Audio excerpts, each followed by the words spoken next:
Welcome to Sex Ed with DB. I'm your host, DB. Let's get into it.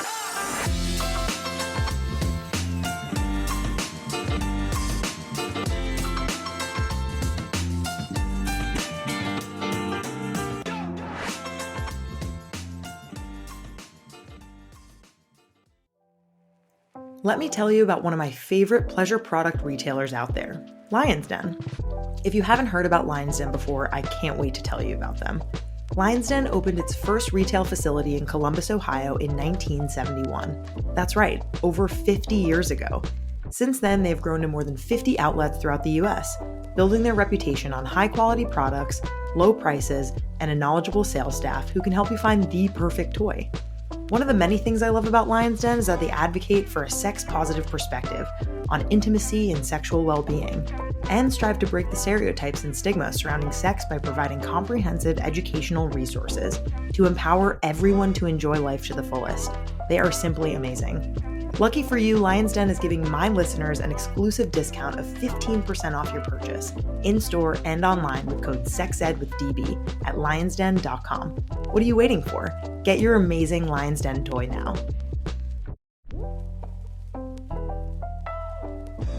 When you think about the words pleasure and power, what comes to mind? If you're a fan, you know my answer will always be the magic wand. But what if I told you the magic wand could fit in the palm of your hand? Say hello to the Magic Wand Micro.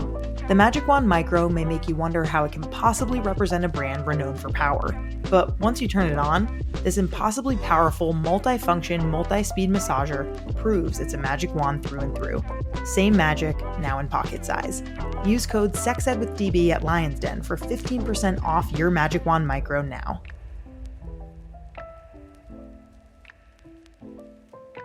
Let's talk about a lube I absolutely love, Uberlube. Uberlube makes sex better for everyone by reducing friction and increasing pleasure. Whether you're using it for solo sex, sex with a partner, or both, Uberlube has a long-lasting performance that lets skin feel skin. It has simple, body, and condom-friendly ingredients, is scent and color-free, dissipates when no longer needed so there's no sticky residue, and is recommended by leading doctors. Use code SEXEDWithDB for 15% off at uberlube.com.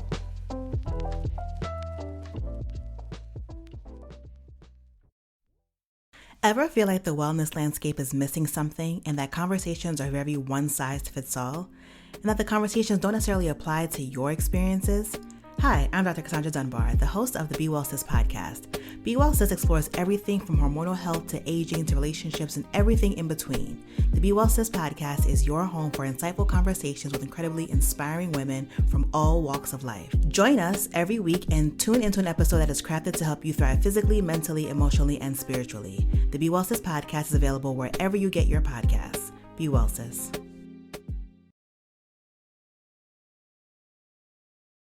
Welcome back to another season of Sex Ed with DB. This is the first episode of season 10 and our 200th episode. What? Are you kidding me? That is wild. I cannot even believe that I'm saying that out loud. But here we are, and it is all thanks to you all, whoever is listening to me blabber on about how incredible it is to be the host of this podcast. Like, you're the reason why I am here, and I love you. So thank you so much for being here with me. And we have a brilliant guest for this momentous occasion. Dr. Emily Nagoski is our guest today. Pinch me. Am I dreaming? What? Emily Nagoski? She needs no introduction because she's an absolute star, but Dr. Emily Nagoski is the award-winning author of the New York Times best-selling Come As You Are and the Come As You Are workbook, and her latest book is Come Together, The Science and Art of Creating Lasting Sexual Connections. Now she combines sex education and stress education to teach women to live with confidence and joy inside their bodies. She lives in Massachusetts with 2 dogs, a cat, and a cartoonist. She's amazing, and we had such a flow and just such a great rapport, and she's so funny and smart, and I just learned so much from her in this episode. And we talk all about Emily's desert island sexy pics. You're not going to want to miss that.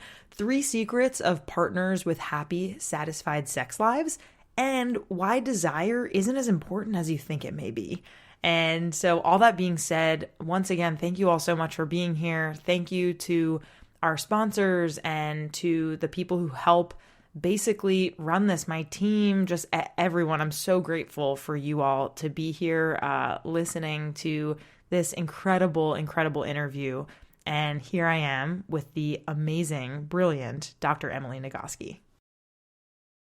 Emily, hello and welcome to Sex Ed with DB. How are you today? I'm doing really well. I'm so excited to talk to you. Oh my gosh, I am the excited one. I kind of said this to you before we started recording, but you're an icon and you are a legend, like in the world and especially in the field of sexual health. And so this is the coolest thing maybe like ever in my career, to be able to talk to you and really like just kind of shoot the shit and chat sexual health stuff today. Cool. No pressure. Thanks.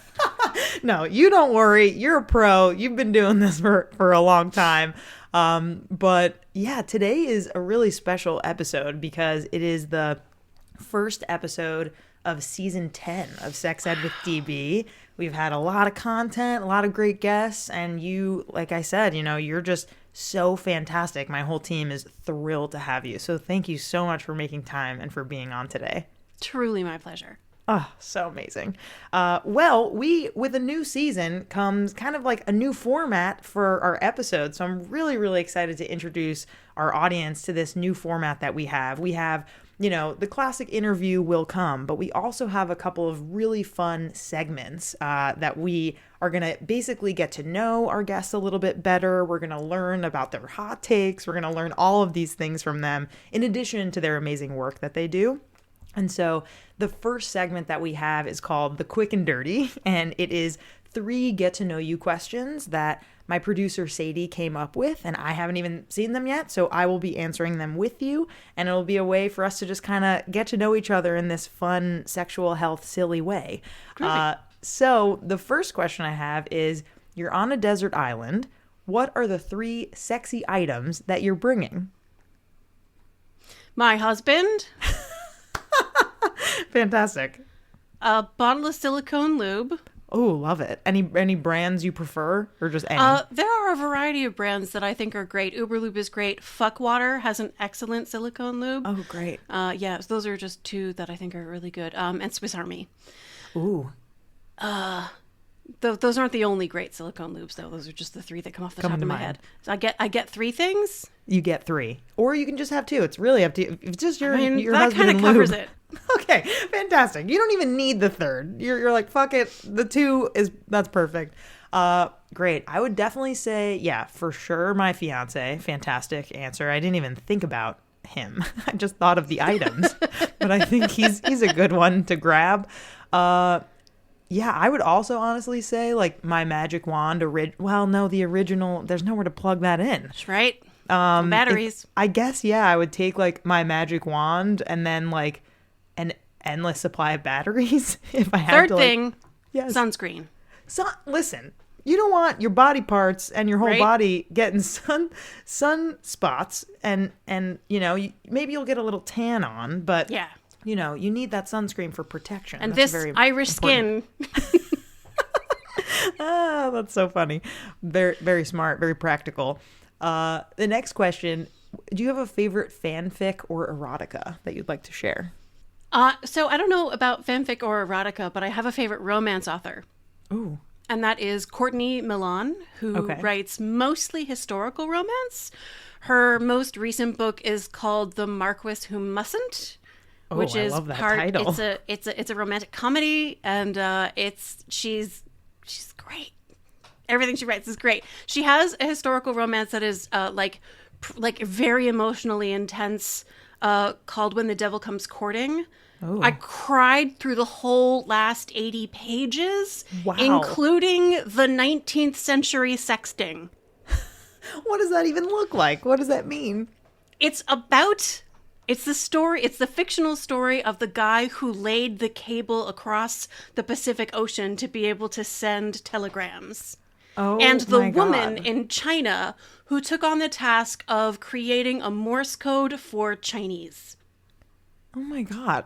It's amazing. Because of true love? Like, what is the reasoning behind this? So, this captain, who is a Black American Union Army veteran, is now traveling the world doing this thing of laying the cable so that you can send telegrams around the globe. And he needs somebody. He needs somebody who can create a Morse code for Chinese, which is not a letter-based alphabet, right? Like, how do you do it? Exactly. And not only does Courtney Milan actually figure out a way to do it, she also has, her character is a woman. So the fact that the hero recognizes her ability and hires her and pays her fairly and gives her a staff and supports her, it is competence porn as well as actual sex. Wow, that is so nerdy and beautiful. It's so good. Incredible. I'm into it. I would say just generally, like, the app Dipsy is just my favorite, my favorite erotica, audio erotica. If you haven't heard of it, it is short, sexy stories with a diverse group of voice actors and actresses, and it includes all sorts of queer stories and conversations around pleasure and the vulva and the clitoris and condoms, and prioritizes BIPOC voices and queer voices, and I just think it's fantastic. So I think if anyone hasn't heard of that, run, don't walk, to download it. And the last one is, what is your current biggest sex ed hot take? Anything that you're kind of like, this is what I think, and I'm proud of that. I'm not afraid. Yeah. I think there's no such thing as a desire disorder. Oh, can you tell me more about that? Well, this is basically the moral of the story of Come Together. I think that couples in long-term relationships, when they seek sex therapy for low desire, which is the most common reason why a couple would seek sex therapy, it's either because one or more of them does not like the sex they're having. And hot take, it's not a dysfunction not to want sex you don't like. Correct. Or they're like me, and the origin story of the book is that I was struggling with sexual desire. They're like me, where it's not that I didn't want the sex like I wanted to. I just, I couldn't. Right. I had a context disorder. I was so stressed and overwhelmed and exhausted that my body just couldn't get there. Totally. So I didn't need to treat my desire. I needed to treat the life I was living to create space for desire. And when I could do that, the sex part just took care of itself. Wow, that is a good one. And we're going to get into your book, don't you worry. But that's really great. I think my sex ed hot take, I think in my circles right now, it is very fun to talk about kind of like everyone is opening their relationship and kind of like how does that feel? And my hot take is like, if you don't want to do that, then don't fucking do it. And don't God, yes.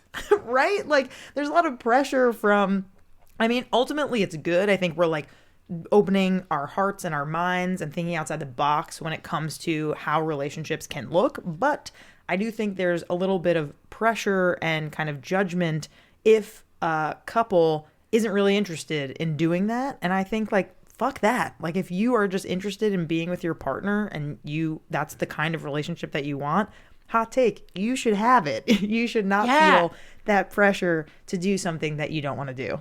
I think of this as the permission paradox. As sex educators, we want people to know that they have permission to try the thing that feels right for them. But just because we've put an option on the table doesn't mean you are in any way required to try it. And it is difficult. People often feel like if you put an option on the table, now they're supposed to want to try it. That if they don't want to try it, there's something wrong with them. And no, people just vary. Right. So just because we say, so here's something you could try, doesn't mean it's something you have to try. It's just something you could try. Or you could also not try it. Think about it this way, or not. That's great. I love that. I love the permission piece of you should do what you want to do and feel good about that. And what other people do is not your business or what you have to do. I actually got this question as part of book tour people got like note cards and they like collected questions and I could answer them. And one of the questions I got was, what should I do if I feel like I don't want to open up my relationship? Like there was something wrong with them for not wanting an open relationship, which is this like weird paradox, because like it used to be people would feel like there was something wrong with them if they did want to open up their relationship. Right. So now it feels like people seem to be experiencing cultural pressure, maybe in both directions simultaneously, like you're failing at your relationship no matter what. Here's the deal. The only people who get to have an opinion about the structure of your relationship are the people in your relationship. Totally. No one else's opinion matters. And if you are not interested, people vary. You get to be not interested in that. The piece around like you feeling pressure if you did want to is so interesting. I didn't think about that. Or just like feeling weird if you did want to do something else. And it's almost like we can't win, right? Like anything that we're doing, it's just we're just kind of fucked. And like whatever. So you know what? Yeah. You might as well just do whatever you want because people are going to judge you either way. Totally. No, that is really true. Well, that was the quick and dirty, Emily. Thank you for participating. Oh my gosh, that was the quick part. That was the quick part. Now we're gonna get into your book and kind of talk all about your research and kind of your findings and all of your knowledge. Well, not all of it. We'll get to some of it today.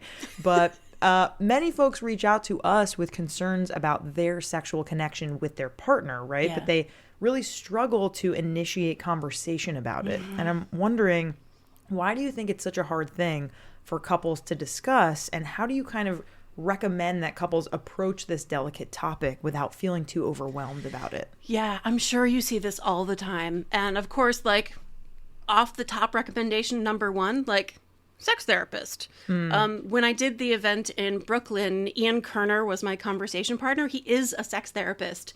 And I was like, you can always like get professional assistance with someone who has conversations about sex for a living. And he pointed out that this is not like, you know, a multi-year commitment of like Freudian psychotherapy. This can be just a handful of sessions to get a little coaching in how to practice a skill you have never practiced before. And there are professionals who are experts who can teach you this skill. So like shortcut, go to a sex therapist to help you with the conversation. 2, recognize like what is the barrier, because like you talk about sex the same way you talk about everything, you just say the words. The problem is like, what is the barrier preventing you from saying the words? And I find that there's at least 2 really big obstacles people confront. The first is they are worried that if they say something they want or like, their partner will look at them with horror and disgust and never be able to speak to them again. And so like judgment from your partner, or saying something that hurts your partner's feelings, that they take personally. The goal in a conversation like this is to open up, to like offer an invitation for greater closeness and connection. And it's so easy to worry that you're going to shut things down because you talked about it in a way that hurts somebody's feelings. So I really recommend having the meta conversation. Like, I want our sexual connection to be like all the great things that I believe it can be. And I know that in order for that to happen, we have to talk about it. And we're not talking about it. So what would it be like if we talked about like the things that make it hard to talk about it? Right. Like when I think about talking about it, I freeze up with terror that I'm going to say the wrong thing and use the wrong words and make you feel bad. Maybe we can come up with like a list of like the words that we like to use when we talk about sex. And so let's make like a list of the rules that are off limits. Like, what words? Like, I just don't want to hear this word. Right. Because then maybe I'll shut down, or I'll feel abandoned, or feel weird, or something. Yeah, or I'll feel too guilty or gross, or it won't be... It'll remind me of all, like, the shameful messages that I learned about sex when I was growing up. Like, the purity culture taught me that I wasn't allowed to talk about genital pleasure. So, like, when we get started, maybe we skip that part, just in the beginning at least, because I'm not ready yet. Just because you're not ready yet doesn't mean you'll never be ready, but you have to start where you are. respect where you are. And don't judge yourself. Yeah, because where you are is where you are, and that's fine. It's not your fault you got taught that sex is dirty, dangerous, and disgusting, and you should save it for someone you love. Right. It's not. It's really not. Like, you didn't choose that. No. Yeah, the talking about it is a really helpful framework. And just like the more we practice that, the more comfortable we get with using those words and with understanding the discomfort and moving through it. Yep. Love it. So great. Because there is a world where you can talk about these things and not feel uncomfortable. One of the most important things in our jobs is that we stand in front of people and talk about it and are not uncomfortable. Right. And it like it blows people's minds that it's possible to say these words and talk about these ideas. And we might as well be talking about nutrition. Right. Yeah, that is really true. It's just the practice of doing it and getting comfortable with it. Amazing. Let's talk about your new book. So your new book is Come Together, The Science and Art of Creating Lasting Sexual Connections. And I love this title, Come Together. It's genius.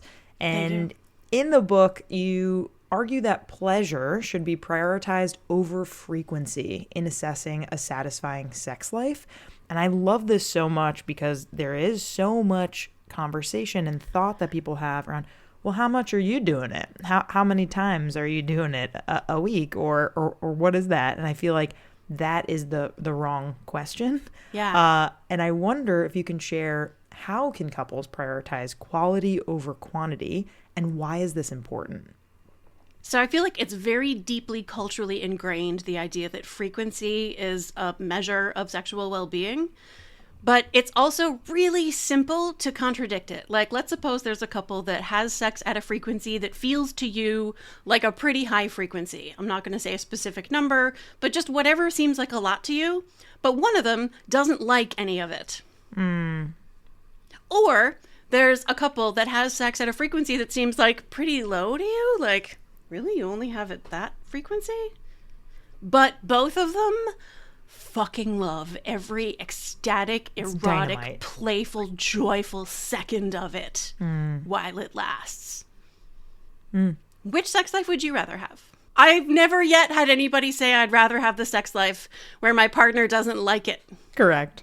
I have sex frequently with someone who doesn't want to be there. Right. Nobody chooses that. No, you're right. You're right about that. Yeah. And I'd be really worried about a person who did. I for sure would. Yeah, that would be concerning. So what does it look like to prioritize pleasure with your partner? What does that like practically look like? I'm going to start with the easiest thing, which is prioritizing pleasure that is non-sexual. Like, let's live in a world. So when we were making the Come As You Are podcast, I got to talk to Adrienne Maree Brown, the glorious, wonderful genius of Adrienne Maree Brown, and got this excellent advice. At the end of the day, talk with your partner. It's a gratitude practice, but it's specifically a gratitude for pleasure. What is one pleasure you experienced today that you feel grateful for? Talk to your partner about it and listen to their pleasure that they experienced today that they're grateful for.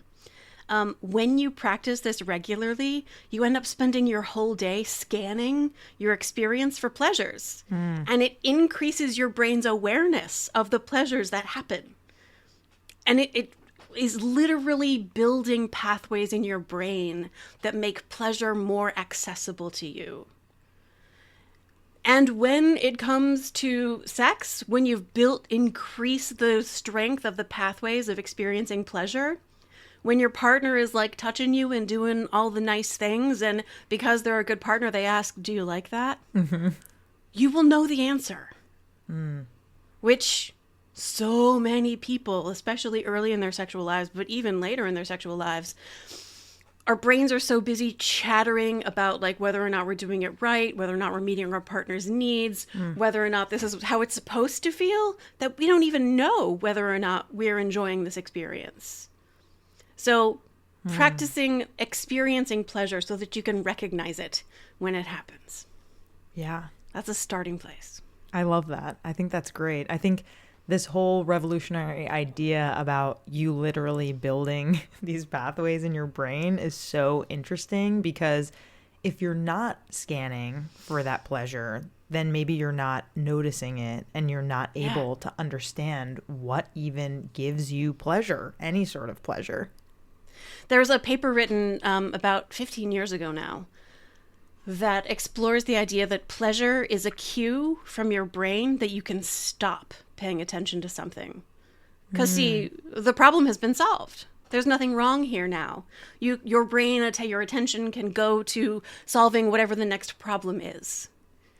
So there's a sort of like innate tendency for our brain to continue paying attention to pain and to neglect pleasure. So it really does take a practice, a discipline, to fight this tendency of our brain to spend all of its time and attention on problems and worries and pain and suffering, and train it to notice beauty and pleasure and feelings of connection. Yeah. Wow. That's beautiful. Other things that your book talks about, that you talk about in your book, and your research highlights 3 secrets of partners with happy and satisfied sex lives. And here they are. I'm going to share them. Spoiler alert. Yeah. Friendship, prioritizing sex, and ignoring external opinions. We kind of talked about this in the quick and dirty, right? Of like, do whatever the hell you want because people are going to have thoughts anyway, right? Right. And I wonder if you can speak a bit about how these factors contribute to true relationship satisfaction. Yeah. I hope it's not controversial that liking the person you have sex with makes it better. Right. Truly. Plot twist. It has been surprisingly controversial, actually, as I've traveled around and talked about these things. When I suggest that, like, it matters more that you like the person than that you want the person. Like, you need a baseline level of, like, I'm attracted to this person, but what matters more than being hot and horny for them is that you admire them and trust them and respect them. Because sustaining a sexual connection over the long term requires a partnership and collaboration. There's a lot of stuff you have to do outside of the actual sex in order to, like, make the sex happen. Because, like, look, we're busy. There's so many things we could be doing with our lives, right? You have to, like, collaborate to find times when both of you are available for the sex. And you have to, so being friends and good partners who can collaborate, who admire and trust each other, makes it better. 2, prioritizing sex means you decide that it matters for your relationship. And look, it doesn't matter for all relationships. And sometimes it can matter in a relationship at certain seasons, and there are other seasons where sex drops off the priority list. That's also normal. The couples who sustain strong sexual connections aren't the ones who never lose track of each other sexually. They're the ones who find their way back. And the reason they do that is because they know that sex contributes something really valuable to their relationship. That it'll be worth it to do that. Does that make sense? Totally. The hard part is it means that you have to deprioritize something else. Our calendars are full. Right. What are you willing not to do in order to have the time and the energy and the attention to do this, frankly, very silly thing that we humans do? We're just smashing our parts together, doing Why? things. Why would you smash parts? Why would you, like, lick each other's bodies when you could be watching Parks and Recreation? I mean, fantastic show. Don't get me wrong. Exactly. That's fun. Right. Right. It's yeah, totally. And like, and easier in a lot of ways. Right. Yeah. You just kind of park yourself there and sit, and sex could involve, being a little bit more active and thinking and feeling and other things. I actually feel like it's the difference between being entertained, watching Parks and Rec is being entertained, and having sex is having fun. Being entertained versus having fun. Just sitting and receiving something somebody made versus, like, creating something, like playing a game with someone, like sex is. Yeah. And how does the external opinions fit in? Like, how are people being affected by other people? So this comes directly from Peggy Klein. Peggy Klein-Platz is a researcher and therapist in Ottawa. A delightful human being and a spectacular brain, one of my favorite brains currently alive on Earth. And she talked to dozens of people who self-identify as having extraordinary sex lives. And First of all, what is this extraordinary sex like? And how did you get here? How did you get to be a person who has extraordinary sex in your life? Like 30 Rock, I want to go to there. Yeah, exactly. I want to go to there. How do we get? How even Teach though? me. And the answer was, you have to unlearn everything you thought you knew about who you are as a sexual person and what sex is in your life, and even who your partner is as a sexual person, and be ready to co-create your identity and the ways that you're going to connect erotically that work specifically for who you are as a sexual person, who your partners are as sexual people, and what relationships, what your sexual connection looks like between or among you. Let it be genuinely and authentic and not following somebody else's idea about who you're supposed to be. And if you can co-create that, then it's truly yours. Like, it's really, you own it. You kind of like are basically the one in charge of your norms as a couple. Right. That's really interesting. Like, other people who are not part of that sexual connection may have opinions if they find out, but their opinions do not matter. Right. Back to the hot take about, if you don't want to open up your relationship, don't do it. The only two people who matter are you two if you're in a monogamous relationship. And if you want to open up your relationship, do it. Do it.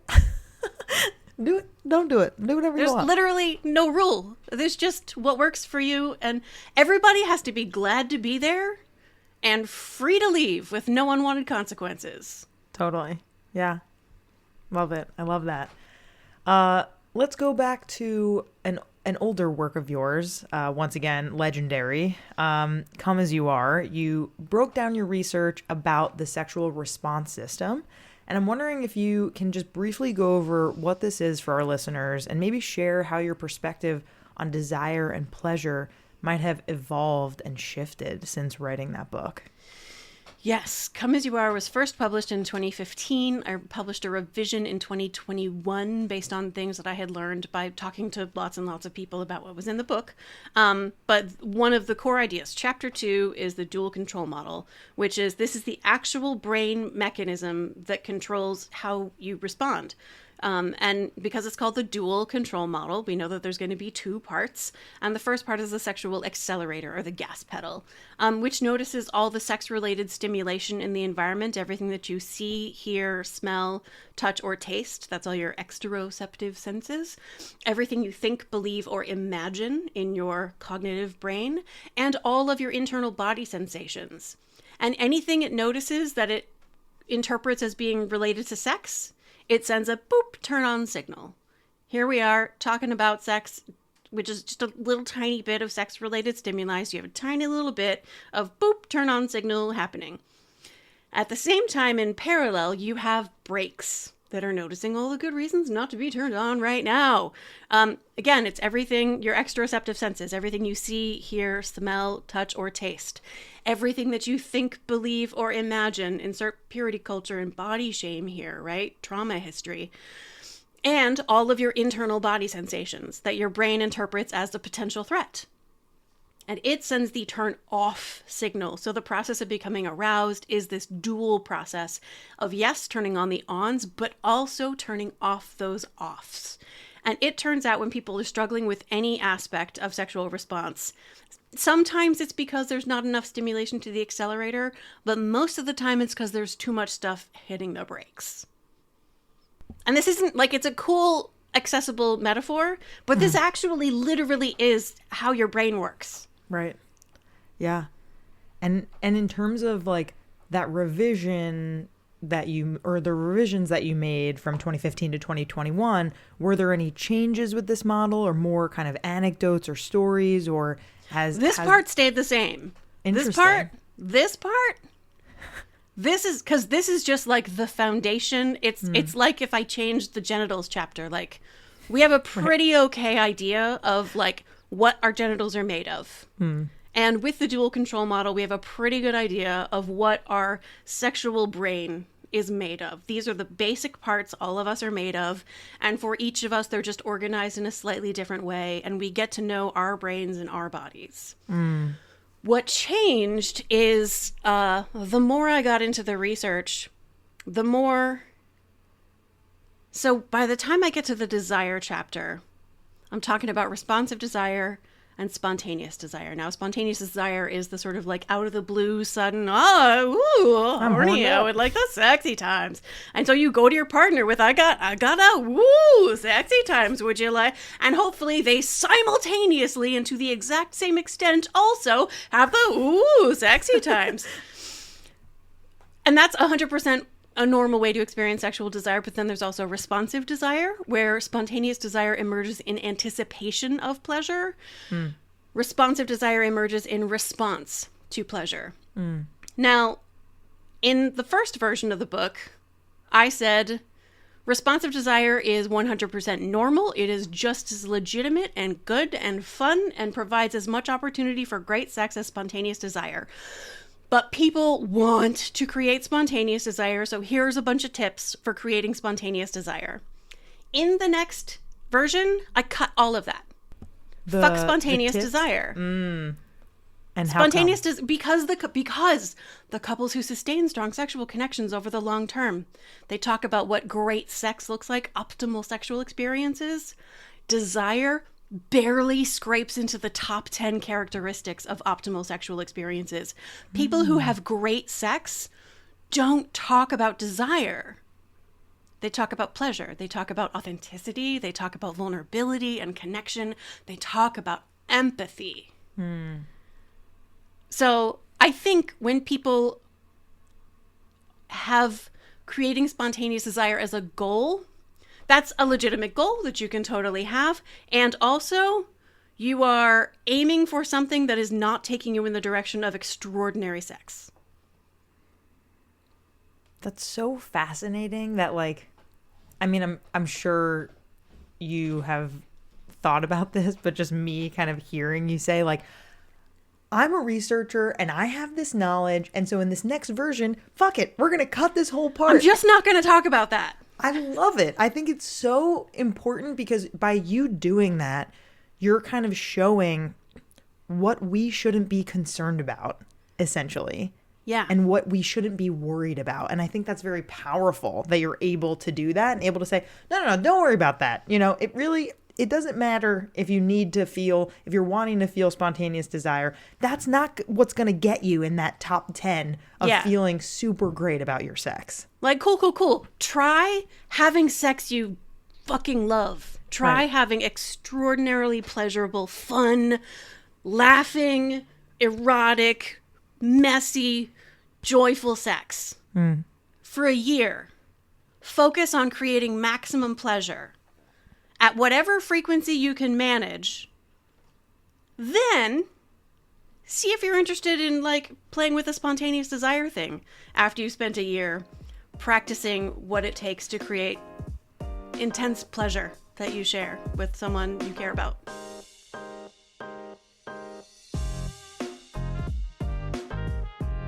I'm about to get personal here, so listen up. I'm going to tell you a fun fact about me that you definitely didn't know. The lube that I use most consistently is Uberlube.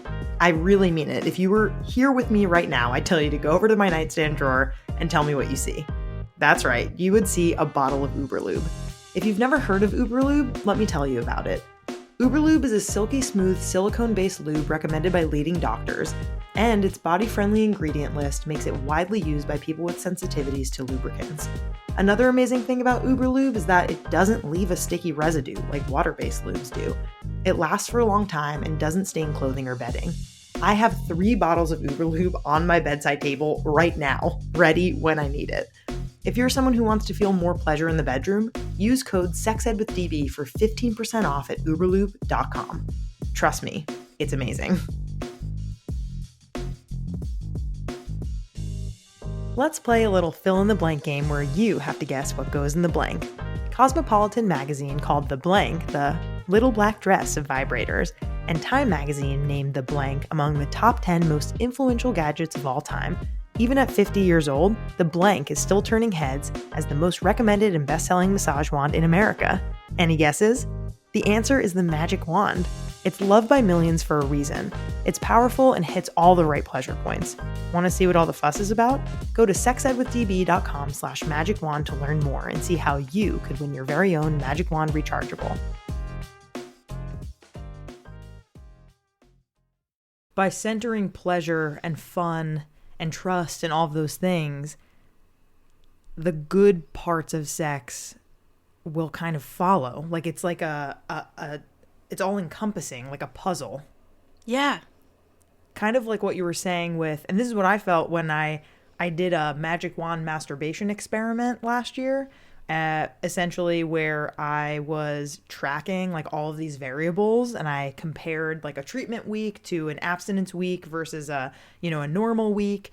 And in that, I really saw exactly what you're talking about of like, when all of these other pieces are in play, when I'm feeling like really confident in my body, and when I'm feeling less stressed out about work, and when I'm feeling like pleasure from, sexual pleasure, and I'm connected to my partner, like that is the key to my happiness. Yep. And I think it's the same thing with sex, just generally. If you're feeling trust, if you're feeling intimacy, if you're feeling pleasure, all of these things, and then you get exactly what you're hoping for, which is fantastic sex. Yeah. I look, because it's the same stimulation. Like the wonderful thing about a Hitachi magic wand is the consistency, right? You get that same stimulation. So like what makes the experience different each time? Your state of mind and your external circumstances. Totally. Can completely reshape the experience of this very consistent machine. Mm-hmm. Yeah, absolutely. Wow. This is so great. I'm so glad that you're on. This is fantastic. That's my favorite stuff to talk about. Me too. We're going to transition to a brand new segment that we have, speaking of sex toys, called Bedroom Brainiacs, where I'm going to ask you 3 sex ed trivia questions, and we're just gonna see how it goes. Some of them are very random. We'll kind of see. Some of these questions I asked in a live trivia event I did recently, and some of them are harder than others. So are you prepped and ready? Yeah, I suck at most trivia things. But this is about sex, so we'll see. This is my special interest. So let's see. This is your special interest. Okay, so number 1, diving right in with a sex toy question. Which state, still in 2024, has a law on the books that bans the sale or purchase of, quote, any device designed or marketed as useful primarily for the stimulation of human genital organs, aka a law that prohibits the selling or purchasing of sex toys? And I'll give you this is multiple choice, so I'll give you some options. Oh, okay, great. A, Kentucky. B, Alaska. C, Alabama. Or D, New Hampshire. You want me to read the options again? So did you say Alabama? I think it's Alabama, yeah. That's correct. The answer, unfortunately, is Alabama. The thing is, I remember that from like 5 or 10 years ago. Oh, it's and still I there. am shocked and saddened to learn that that's still true. I know, mega bummer. Violators face a maximum fine, actually, of $20,000, the possibility of up to 1 year in jail, or even 12 months of hard labor. As Astroglide put it in their article about this, in short, you can buy bullets, but you can't buy the bullet. Mm-hmm. Quite sad. I'm so sorry, Alabamans, if you're there, and if you're needing to cross the border for a sex toy. That's terrible, but how do we create a lobby advocating for sex toys in Alabama? Like, the right to bear vibrators. The right to bear. I'm trying to think of another pun. Yeah, it's very unfortunate, and so sad. Just generally, the right to bear pocket pussies. Fantastic, like that. Sex toys, the industry is not even regulated nationally. Like that's the first one that I think we need to lobby, of like making sure that any sex toy that is sold in the U.S. is safe. Yes, and has body safe materials. That's super important. Yep. Okay, on to number 2. What does the term chiloproclitic mean? I will spell it.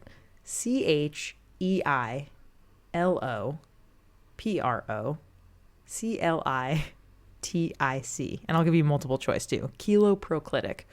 A, wanting to have sex at a specific time in the reproductive health cycle. B, having an erotic attraction to a person's lips or mouth. C, releasing an excess of ejaculate fluid during orgasm. Or D, being attracted to someone exclusively wearing leather clothing and accessories. The urge to Google what the Latin root kilo means is so intense. Yeah. And I truly just don't know. I've never heard the word before. Okay, I hadn't either. And it's actually... I'm going to guess it's the ejaculation one because of prolific. That's a great guess. The answer, surprisingly, is B, having an erotic attraction to a person's lips or mouth. Okay, what is kilo? I don't know. Should we Google it? You're try on. And stop me. You learn something every day. But now we know. Kiloproclitic. If anyone out there is listening, you have an erotic attraction to a person's lips or mouth. Maybe you think they're very hot. Maybe you are kiloproclitic. Okay, the last question we have here is, use your words, why don't you? These young male ocean creatures may seem adorable, but have been seen to go on killing sprees when they're sexually frustrated. Name the ocean creature. This is a fill in the blank. Very adorable ocean creatures. Very horny, adorable ocean creatures. Is it octopi? It's a dolphin. Oh! Isn't that wild? Dolphins go on killing sprees when they're sexually frustrated. Who knew? Wow. I really didn't. Very sad, but I guess that... Yeah, I guess that happens in How do we nature. tell they're sexually frustrated? Listen, I don't know. I really don't know. I'm sure there's research on this. Yeah, I'm going to have to look that up. You're gonna have to do some homework after this. Like, what is the methodology? I don't know. This is great. This is great follow-ups. I want to know. I guess it's maybe through some sort of behavior that they express. Sexually frustrated dolphins. Apparently it happens in France a lot. In France, specifically? That's where these news stories are coming from. I'm going to look for it on Google Scholar. Oh, it's so interesting. Play, sexual display, or just boredom relief. This is the non-conceptive sexual interactions in monkeys, apes, and dolphins. There's all kinds of stuff here. I have a lot of rabbit holes after this. You have a lot of work to do. I'm sure Reddit has something here. Yeah, I'm not going to go to Reddit. I'm going to go to Google Scholar. Yeah. Yeah. Google Scholar, Reddit, Note for fellow sex educators. Start with Google Scholar. That's true. Google Scholar. Then go to Reddit. Yeah, that's true. A lot of information out there, but thank you for participating in this very silly Bedroom Brainiac segment that we have. Fun. And the last segment that we have is a new segment called Booty Call, where we share follower sex stories, asks for advice, and any hot takes that they have. So listeners, if you're interested in sending in a booty call, go to our link tree at our link in bio at our Instagram. And here's our clip that we're going to play right now. Hi, DB. I'm literally obsessed with the podcast, so I really hope you listen to this. I'm so excited. This story, however, is not so exciting. So this was like one of the first times I was ever really intimate with somebody else, and I was receiving oral. And, you know, we had had a few drinks and we were like having fun. And so we were like a little drunk, and then he was giving me oral and he burped, and I was like, I started like giggling, and I was like, oh my God, like what do I do? And I kind of was just like, are you okay? And he was like, yeah. And then he just kind of kept going. Like, it was so goofy and silly and like weird and also awkward. And like, I just want to, what would you do in a situation like this? Like, should I have stopped? Should I just been like, you know, this is the name of the game. This is what sexy time's all about, and kept going. But anyway, I hope you listen to this, DB. I love you. I am such a fan. So I love that clip. That's fantastic. Burping during oral. Let's talk about it. What did you think of the clip? What did you think of the story? What are your immediate reactions? It's such a sweet, charming story. So delightful. And the answer is there is no what should you do in that circumstance. There is only like what feels right. And it's one of the ways in which like sex education really fails us, especially because we have access to porn more easily than we have access to actual sex education. Correct. And in porn, nobody burps during oral sex. Because then they would just cut it out if that happened in real life. They would just like cut it out if it happened in real life, but like bodies are bodies. And if you've been drinking beer, for example, burps happen. Look, I have farted during receiving oral sex. Oh, for sure. That's a thing that has happened. A while ago, like many years ago, a partner was going to ejaculate on my face and it went up my nose. Oh, God. Was it stinging? It did. It stung a little bit. It stung a little bit. But listen, fluids everywhere, air, a lot of air coming out of holes. You want to be friends with the person you are having sex with because you can laugh together and have it be playful. Dorothy Sayers is a mystery writer. She had her detective say that the only sin passion can commit is to be joyless. It must lie down with laughter or make its bed in hell. There can be no middle way. Ooh, it is okay. Someone has a tattoo of that somewhere. Silly, hilarious, funny, like... We fold the realities of our messy, noisy bodies into everything that counts as erotic. Yeah. I personally would just start laughing a ton. I feel like if that happened.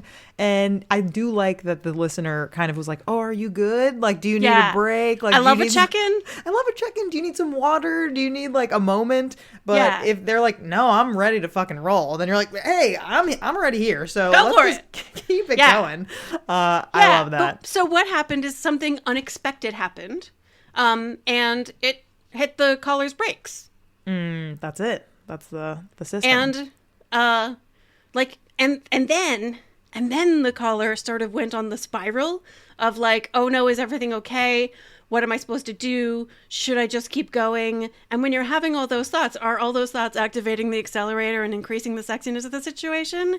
Or is it just hitting the brakes more? And it might be that you get so far along down like the spiral of like, that was unexpected. Oh no, what do I do? That you do need to just like pause and give your brain a break and transition to something else for a minute. And that's fine too. Like there is no right or wrong way to deal with this. But if you understand the mechanism that like, oh, it hit your brakes because it was a surprise, because like there isn't, burping is not part of like the script that you've absorbed from the world about how sex works. But again, like there's no actual rules. Everybody involved's glad to be there, free to leave with no unwanted consequences. You're doing everything right. Totally. Yeah. Thank you so much to this booty caller for calling in. This is a fantastic story and #relatable. #relatable, yes. You are not alone. I'm sure that many people have had burp stories during oral, during fart anal, stories, during ejaculation up your nose. Ejaculation up your nose, like queefing till the end of the day. Oh, yeah. Breast milk. Oh, for sure. Yeah, for sure. Certainly. Yeah. And yeah. Bodies leak. They sure do. Gas and fluid. It's not going to stop. We're not stopping anytime soon. Emily, you are such a delight. It is so nice to get to know you and meet you and learn from you. So thank you so much for being on the first episode of season 10 of Sex Ed with DB. 10 seasons. We did it. We're here. And you are incredible. So thank you for being here today. Thank you. It was so much fun.